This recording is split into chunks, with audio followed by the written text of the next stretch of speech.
Maayong hapon kaninyong tanan. So karong adlaw, Domingo. Yan. So karong adlaw, naa si Kapitan karon dinhi sa unsa gini nga lugar, Brad? Laho. Laho. Ayan, kaya nahuman naman og kining buldos ang ato ang kuan, ang ato ang islid og lapunan. Karon divert na sad ta paingon og laho. So kini karon laho na ni nga area karon dinhi. Kini paingon pa ni og paingon ni og kining kuan. Paingon ni og eskwelahan sa laho. So at least man lang karon si punong barangay nag-request siya nga pa-overtime man ning kuan.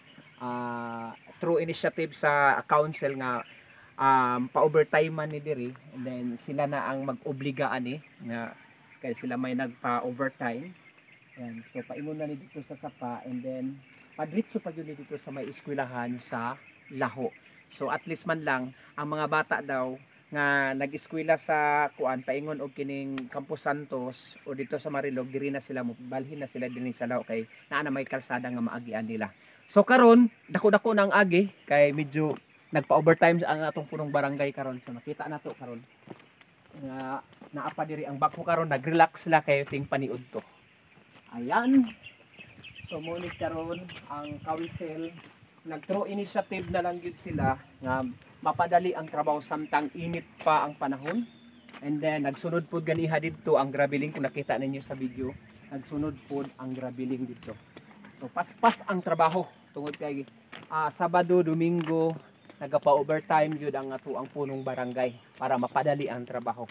So salamat kaayo sa ato ang City Engineers Office ug sa ato ang City Mayors of Davao, si Sebastian Basti. Daghan kayong salamat sa imong full support sa Team Swam nga ikaw kanunay naga-support kanunay sa mga proyekto labi na sa Farm to Market Road sa nagkalasid-lisod nga sa sulod sa mga sitio ug sa nagkinahanglan pa og kining Farm to Market Road dinhi sa ato ang Barangay Marilog proper. Daghan pagid kaayo, Mayor. So daghan kayong salamat sa ubay-ubay na nimo nga kining pagtabang dinhi mismo sa Barangay Marilog proper sa mga Farm to Market Road nga naglisod jud kaayo sa ilahang mga produkto sa pagpagawa